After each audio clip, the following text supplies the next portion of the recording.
Deux choses vont à la bataille, ce petit cours de Torah. Il y a eu l'Ishmat, Albert Abraham Lasri, de Marseille, que cette semaine, c'était son SDR.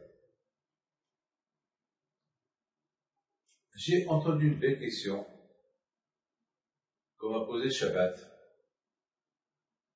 C'est Rabbi Raphaël qui me l'a posée, mon fils. Comment est-ce possible qu'Abraham Avinu, il a découvert Hachem tout seul? Très belle question. Nous, grâce à Dieu, votre Hachem, on a eu une bonne éducation, on a nos parents qui sont occupés de nous. Papa, maman, la famille. Votre Hachem, on a été à l'Yeshiva, on va à la synagogue, on sait qui est Hachem. Mais Abraham Avinu, son père était idolâtre. À l'époque, tout le monde était des idolâtres, parce que tout le monde croyait que chacun pouvait choisir son Dieu. Chacun pouvait choisir son Dieu. Mais Abraham Avinu, il voyait que tout le monde était idolâtre, même son père, tout le monde. Mais comment lui l'a découvert? Et j'ai réfléchi à quelque chose de magnifique. Découvrir Hachem, c'est pas quelque chose qui est très dur, qui est très difficile. Vous savez, pour être riche, il faut utiliser la tête pour être riche. Il y a beaucoup de gens qui sont débrouillards. Ils arrivent à réparer tout. Il y a des gens qui ils se débrouillent très bien. Ils ne sont pas intelligents. Il y avait une fois, Elion Navi, il a rencontré un monsieur qui faisait la pêche. Il lui dit, dis-moi, tu étudies la Torah? Il dit, non, j'ai pas la chorma pour étudier la Torah. Je dis, qu'est-ce que tu fais dans la vie? Il a dit, je fais la pêche. Ah, tu fais la pêche. Et tu sais où faire la pêche? Je sais. Et tu sais où trouver les poissons? Oui, je sais. Et tu sais comment utiliser la canne à pêche? Oui. Alors il dit, pour ça, tu as la chorma, tu as l'intelligence. Mais pour la Torah, tu n'as pas l'intelligence. Comment tu peux dire que j'ai pas l'intelligence, j'ai jamais étudié? C'est-à-dire que finalement, chacun, il a, quand je lui donne une tête, avec cette tête-là, il peut découvrir ce qu'il veut. Et j'ai une preuve spectaculaire que je vais vous donner maintenant, que, vous savez que moi, j'aime les animaux. Et je vois les animaux. Je les aime. Et aujourd'hui, j'ai découvert quelque chose. Je vois ce qu'on appelle la nature. Vous voyez un perroquet, un oiseau, ou bien une poule. Ils vont prendre un œuf. Comment ils savent que s'ils vont s'asseoir sur l'œuf, il va leur donner un bébé? Comment ils savent? Comment ils savent? Ils ont étudié à l'école. Voilà. Ici, vous avez bien vu deux petits oiseaux, et ils ont eu 3 œufs, ils sont assis sur l'œuf, sur les œufs. Voilà. J'ai vu ça. Mais comment ils savent? Est-ce qu'ils ont appris ça à l'école? Hachem, il a créé pour chacun de nous quoi? Hein? Nature. Non. Hachem, il a créé au nous ce qu'on appelle un instinct. C'est quelque chose qu'on sent. Que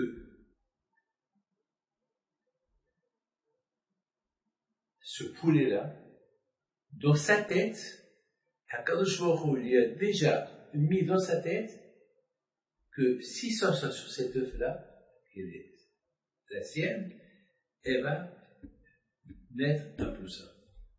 C'est comme ça, c'est ce qu'on appelle, c'est la nature. Quand je vais créer une nature. N'oublie pas que le mot Teva, c'est nature. Et le mot Teva, si on calcule, le mot Teva, c'est Gematria Elohim, c'est Hachem. Ça veut dire que dans la nature, il y a Akadosh Baruch Hu. Il n'y a pas un endroit où il n'y a pas Akadosh Baruch Hu. Mais c'est de la folie. Tout à l'heure, j'étais en bas et j'ai vu 2 petits oiseaux, j'ai vu 3 œufs, et ils sont assis sur les œufs. Mais qui leur a appris ça? Ils ont été à l'école. Comment? C'est l'instinct. Chacun de nous, il a cet instinct qui est à Kadosh Baruch Hu. Chacun de nous, il a une neshama.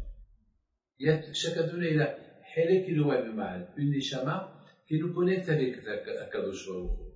Comment quelqu'un, il va faire teshuva? Quelqu'un, je l'ai connu de ma vie, des gens qui étaient loin de la Torah, et ils ont découvert Hachem. Comment? Mais attends, sans paix, ça, mais c'est pas religieux.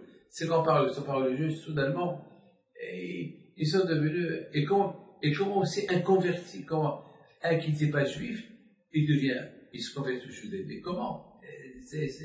D'où c'est venu? Vous savez, chacun de nous, Akadosh Baruch Hu a créé en lui quelque chose qui le relie, comme il dit Barashon Tov, il dit que chacun de nous, il a un nitzutz, une étincelle, qui l'attache à Akadosh Baruch Hu, même s'il est rachat. Donc ça veut dire, n'oubliez pas aussi quelque chose de magnifique que je veux vous dire, c'est que là où il y a la vie, il y a Hachem. Là où il y a la vie, il y a Hachem. Donc c'est facile. Abraham a vu Alav Shalom. Lui, ses parents, ils étaient idolâtres. Toute sa famille, ils étaient idolâtres. C'est que Abraham a vu Alav Shalom. Il a utilisé sa chokma, sa sagesse, comme on l'a dit. Il y a des gens qui se débrouillent. De toute façon, ils se débrouillent, vous savez, jamais j'oublierai, il y avait un, on l'appelait à l'Yeshiva, Yodé Akol. On l'appelait comme ça, un Bahou Yeshiva, on l'appelait Yodé Akol. Il savait tout. Il réparait même les transistors. À l'époque, on l'appelait les petits transistors. Il réparait tout. Je me rappelle une fois, j'ai acheté un pick-up, comme ça on l'appelait. Appelé ça tourne-disque. En anglais, on l'appelle pick. J'avais acheté un tourne-disque vieux. Si aujourd'hui j'avais celui-là, je l'aurais vendu, je sais pas, quelques milliers de dollars, j'avais vendu. Vieux. Et je l'ai acheté, mais il m'a fait croire qu'il marchait, il ne marchait pas. Et celui-là, il a enlevé les fils, il savait tout. Il savait tout. Il a bien. Chacun de nous, à 15 jours, il a donné. Regardez, Adam Arishon. Est-ce que vous croyez qu'Adam Arishon, c'est un homme intelligent pour donner aux animaux les noms que Hachem il veut? Attends, Adam Arishon, d'où il y a la chokma? Un lion, toi je t'appelle lion. Et Hachem lui a dit, toi comment tu t'appelles? Il a dit, moi je m'appelle Adama. Pourquoi? Parce que je suis né de la terre. Et moi comment je m'appelle? Hachem lui dit, toi tu t'appelles Adon. Tu es le patron. Le patron de Adama. Mais comment il savait? C'est parce que, à Kadosh Baruch Hu, c'est parce que Adam, il avait un lien avec Hachem. Chacun de nous, il a un lien avec Hachem. Chacun de nous. Ça n'existe pas un qui n'a pas un lien avec Hachem. Donc, Abraham Avinu aussi, il avait ce lien-là. Mais il faut le découvrir. Ce lien-là, il faut le travailler pour le découvrir. Je vous donne une montagne. Je vous dis, creusez, vous allez trouver des diamants. Creusez, vous allez commencer à creuser, vous n'allez rien trouver. Pourquoi? Parce que pour trouver le diamant, il faut vraiment creuser en profondeur. Et après, tu trouves. Là aussi, Shitri, c'est dans la façade, tu penses, il y a un créateur. Mais pour arriver, Béhémet, à une émouna, qu'il y a un Kadosh Baruch Hu, il faut que tu creuses. Et c'est ce qu'on dit. Et pas tu cherches, tu trouves. Tu cherches pas, tu trouves pas.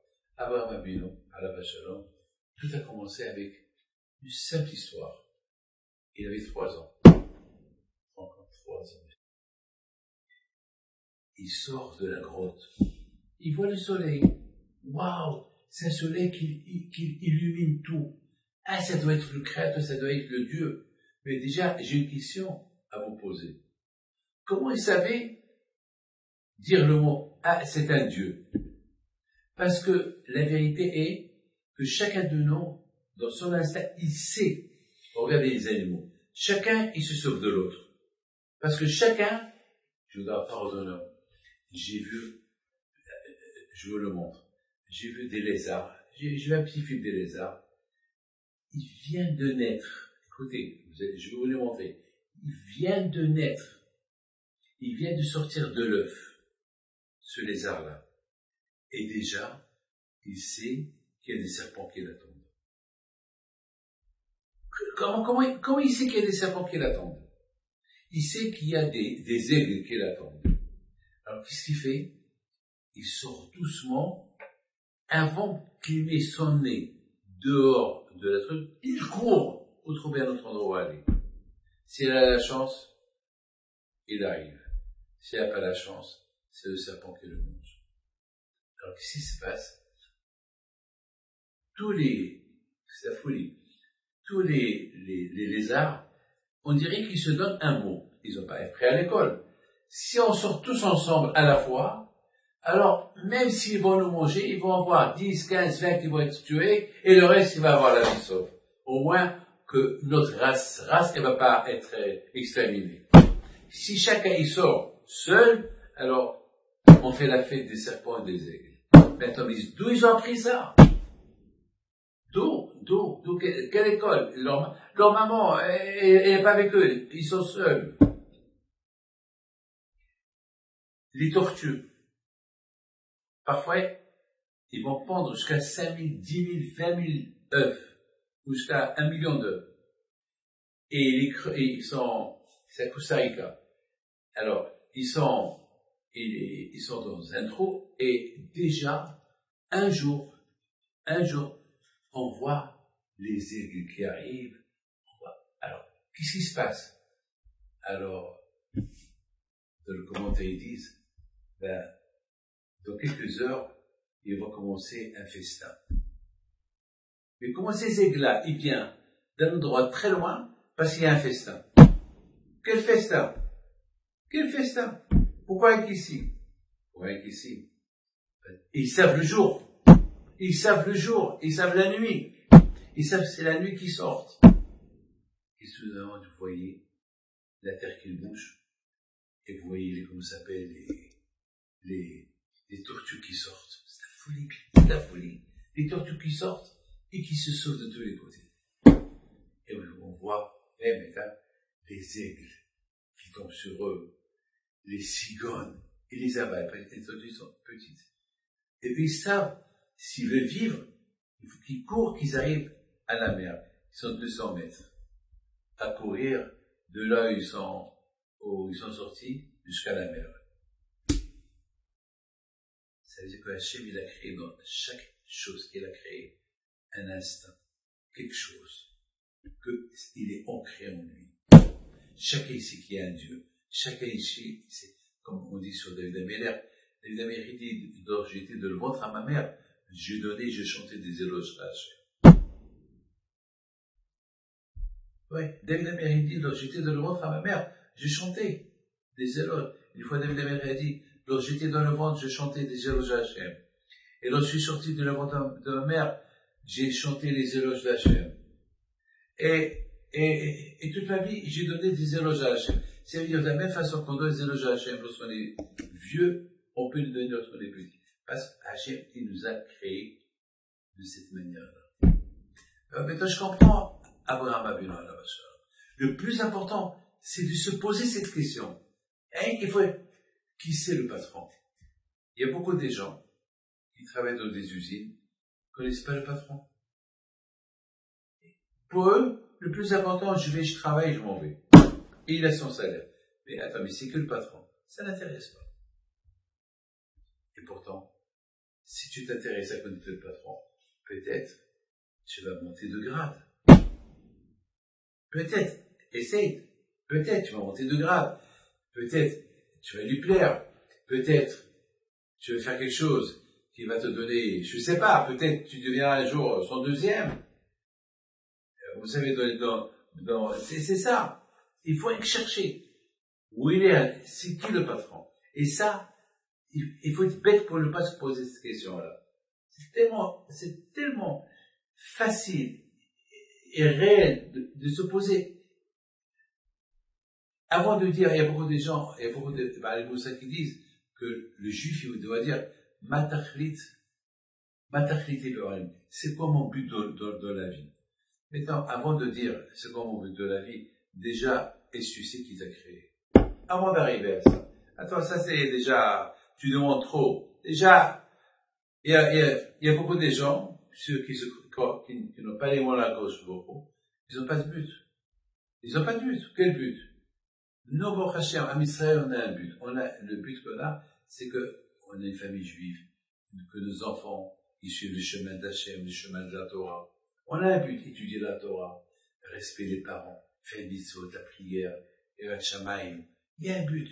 On a les mots. Celui qui a les mots dans la il est plein de buts. Et un grand chanteur, très grand chanteur, très très grand chanteur, il avait dit une fois une phrase. Il a dit,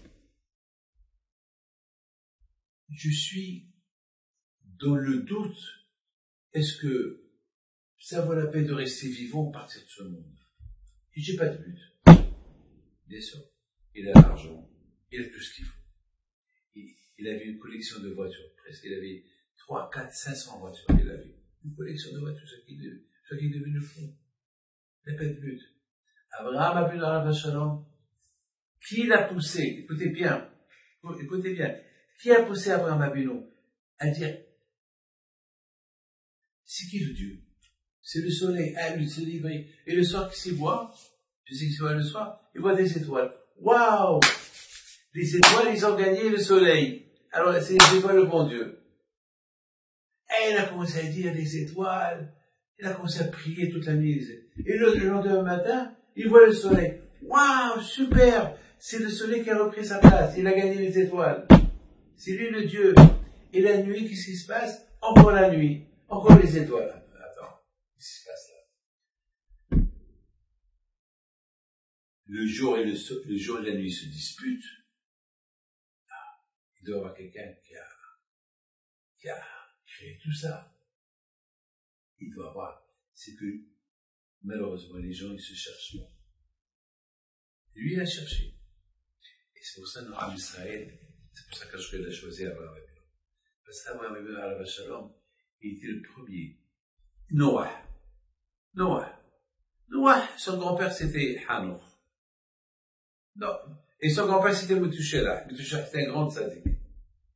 Voilà, il croyait en Dieu parce qu'il a vu un grand-père. Il avait des grands-pères. Peut-être même qu'il a connu Chet. Chet, c'était un grand tzaddik. Chet qui était le fils d'Adam. Mais le pauvre, Abraham, il est né, on l'a caché dans une grotte, il n'a rien connu dans sa vie. Il a connu que son père. Et son père, bien sûr, lorsqu'il venait le rendre visite, il lui parlait de sa Avodazara. Voilà, parce que son père, c'était un businessman de Avodazara. Il lui parlait de Avodazara. Donc, Abraham Avinu, il croyait à Avodazara, mais peut-être il a vu une statue, je sais pas. Mais après, lorsqu'il est sorti à la nature, il voit la vie. Le plus important, c'est de savoir se poser des questions. Se chercher. Oui. Vous savez, j'ai raconté, est-ce que vous êtes au courant que des ours blancs, 5 mois ils dorment. Entre 5 et 6 mois ils dorment. Parce que dans le pôle Nord, et le Greenland et le pôle Nord, là-bas, il y a 5 mois dans l'année, la nuit. Il n'y a pas de soleil. Et après, il y a le jour pendant 4 mois, 5 mois. C'est comme ça. Il a créé, parce que c'est le pôle Nord. Parce que lorsqu'ici il fait nuit, ici il fait jour, il y a un moment donné où le soleil, il se trouve dans une position que là où il tape, c'est la nuit. Parce qu'il y a quelque chose qui est logique. Et les femelles, ours, les mâles ours, ils se baladent tout l'hiver dans la nature, dans la glace, -50, -60, ils vivent. puis les femelles, aussi sortent qui sont enceintes, oui, qui s'y font. Ils vont permettre, hein. Le jour que tu veux, je te montre. Ils font quoi? Ils vont à côté d'une montagne, et là-bas, sous la montagne, ils s'allongent, et il y a les vents. Le vent, il fait envoler la neige sur eux. Et la neige, il va les couvrir, peut-être 4, 5 mètres de neige sur eux. Ils dorment. Comment tu peux imaginer des ours qui dorment sous la neige? Et Hachem, il fait que ces ours-là, ils vivent. Ils vivent parce que ils ont beaucoup de graisse, donc ils ont beaucoup mangé pendant l'été, donc ils peuvent survivre l'hiver. Et après 3 mois sous la neige, ils vont mettre au monde 2 ours. Si tu les vois, ils sont aveugles, ils ne voient pas. Ils ne voient pas. Et pendant 1 heure, 2 heures, ils cherchent à téter. Ils cherchent le nez, c'est pas ça. Mais comment ils cherchent à téter? Téter chez qui? Ils savent déjà c'est leur mère. Et la maman, elle sait, parce que le Téva, la nature a fait qu'il faut qu'il dort. Elle fait comme ça ses yeux, elle bouge ses yeux.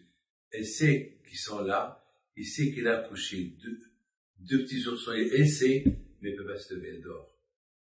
Trop fatiguée. Il faut qu'elle dort 5 mois. Il faut qu'elle dort 5 mois. Et entre-temps, ces 3 mois, les enfants, ils vont téter, ils vont grossir de 30 kilos. Lorsqu'elle va se réveiller, et en plus, ces enfants-là, ils cherchent pas à sortir. Ils savent qu'il faut pas qu'ils bougent d'à côté de leur mère. Il faut qu'ils restent à côté de leur mère. Comment vous voyez ça? C'est que Akash Baruch il a fait à ce que ces oursons-là, ils savent. Mais comment tu sais qu'il faut chercher à téter? Comment tu sais que tu... Mais attends, pour que je sais qu'il y a de l'eau dans cette maison, il faut qu'on me dise qu'il y a de l'eau. Mais comment je vais savoir? Comment? Même un bébé, dès qu'il naît, il cherche à téter. C'est-à-dire qu'Akash il a créé dans l'être humain l'instinct pour vivre, pour téter, pour connaître sa mère, etc., etc. Et Hachem, il va pas nous mettre, aux animaux, il a donné un instinct pour reconnaître Hachem, et pour reconnaître le mère, et nous, on ne va pas reconnaître Hachem. Donc, Akash Baruch Hu nous a dit, nous, une neshama, l'âme, c'est ça, cette âme-là, elle est en nous, c'est elle qui nous réveille. Allez, levez-vous, priez à Hachem. Donc, chacun de nous, il a cet instinct. L'animal, il est là, toi, tu l'as pas. Mais maintenant, tous les animaux que j'ai vus, moi, j'adore les animaux. J'adore la nature, j'adore voir qu'est-ce que j'ai. On appelle ça Marabouba Asera Hashem, Nifla Otabori, les merveilles d'Hachem. Les merveilles d'Hachem. Les merveilles d'Hachem. Comment tu comprends? Je termine avec une phrase. Vous savez que comment ça s'appelle? Les lions,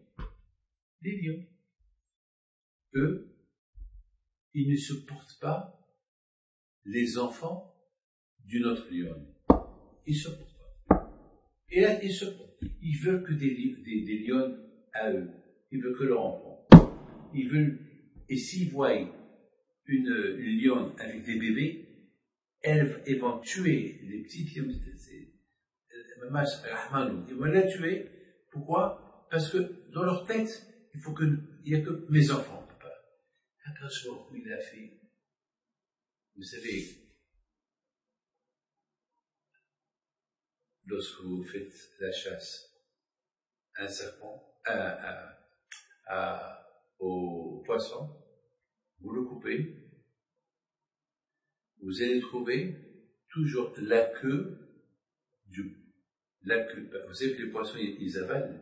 Les poissons, chaque poisson, il avale un poisson. Tu sais ou pas? Chaque poisson, des mètres, hein. Une fois, j'ai vu un petit film des poissons. Et j'ai vu comment il a c'est la Chokhmah, comment ils ont filmé ça. À l'océan, il y a des poissons, et il y a des poissons qui vont aller là-bas pour manger ces poissons. Il y a d'autres poissons qui vont aller pour manger ces poissons, qu'ils ont mangé ces poissons. Après, il y a d'autres poissons qui vont venir uniquement, ils vont pas se déranger pour manger les petits là-bas. Non, ils savent qu'il y a une queue. Et jusqu'à vers la fin, on voit les orques, que eux, maintenant, ils viennent pour manger ces baleines, tuer la baleine et la manger. Mais maintenant, regardez, vous voyez ça? Ça c'est le poisson, là c'est la bouche. Maintenant, le poisson jute, il avale un poisson. Maintenant, si tu ouvres bien ce poisson-là, où tu vas trouver la queue du poisson qui est avalé? Tu sais où tu vas la trouver? Eh ben, le gros poisson, il était derrière le petit poisson, ou pas? Donc, lorsqu'il a avalé ce poisson, il a commencé par avaler sa queue. Donc, la bouche du poisson qu'il a avalé, il est à côté de sa bouche. Il est à côté de sa bouche. Et ils ont coupé un grand poisson, ils ont trouvé 6-7 poissons. Les 6-7 poissons qu'ils ont été avalés, chacun, ils ont trouvé sa bouche à côté de la bouche. C'est extraordinaire. Comment Hachem a créé la nature? Eh bien, de la même façon que Hachem a créé la nature, Hachem a créé l'être humain. Vous savez que la Gemara dit que moi, David Pinto, et toi, Span, que si Hachem ne nous avait pas donné la Torah, on aurait appris la Torah des animaux. Voilà. La tsniaout du chat, la reconnaissance du chien, le hesed de la cigogne, et le prochain de la souris, des animaux. Et Akash Baruch Hu, il a décidé que non. C'est mieux qu'on apprend. Akash nous a donné la Chokhmah Bina Bada'at. Pour qu'avec notre instinct qui nous a. Donc, mais je comprends Abraham Abinu Alav Shalom. S'il a découvert Hachem, c'est le temps que savoir une seule chose. Chercher Akadosh Baruch Hu. Là, c'est ton travail. Là, Akadosh Baruch Hu ne te dit pas cherche-moi. Je suis en toi. C'est comme quelqu'un qui cherche les clés de la voiture, et ils sont déjà dans ses mains. Il les cherche. Ils sont dans ses mains. Il a cherché partout, mais il n'a pas ouvert les mains. Il a cherché partout, il n'a pas trouvé les clés. Mais il n'a pas ouvert ses mains. Ils sont dans tes mains, Ahmad. Ils sont dans tes mains. Ouvre tes mains, tu vas les trouver. Aujourd'hui, j'ai vu un Bishimon Chazori à la Shalom. Aujourd'hui, il m'a épaté. C'est un grand Tanaï enterré à côté de Bishmael Kohen Gadol. On l'a pèleriné la semaine dernière. Le Bishimon Chazori. On l'a pèleriné Bishmael Kohen Gadol. Après, on l'a pèleriné le Bishimon Chazori. Et je suis tombé amoureux de lui. Parce que il vendait du bois. Un Tana comme lui qui vendait du bois. Il était, je pense, l'élève ou la Havota de Rabbi Tarfon. Et il est enterré à côté de Bishmael Kohen Gadol. Et j'ai jamais entendu parler de lui. Et pourtant, j'ai lu des Gemarot. Jamais entendu parler de lui. Jamais. Et cette semaine, j'ai dit, Hachem, aide-moi. Faut que je trouve son nom. J'ai pas voulu demander à quelqu'un qui me cherche, qui me dit, aujourd'hui, je peux dire que quelqu'un cherche sur quelque part et on peut trouver son nom. J'ai dit, non, Hachem, aide-moi à ce que, en étudiant, je vais trouver sur son nom. Ben, hier, à Yerushalayim, aujourd'hui, j'ai fait Dafayoumi, page 20 ou 19, et un mahloket hachamim, le Bishimon Chazori. C'est de la folie. C'est-à-dire que, finalement, mais je suis en retard. Je sais pourquoi. Parce que, déjà, les gens qui font Dafayoumi, ils ont déjà presque terminé la la Masechet de Betsa. Moi, je devais déjà terminer. Mais moi, Akadosh Baruch Hu, il a fait que je suis en retard uniquement lorsque je vais demander la semaine que j'ai fait le pèlerinage de Bishma Shazori et que je vais demander, c'est là que Hachem m'a dit, voilà, c'est que tout ce retard, un pour qu'il me répond à Akadosh Baruch Hu. Allez, que Hachem vous protège, je vous donne votre Laila Tov.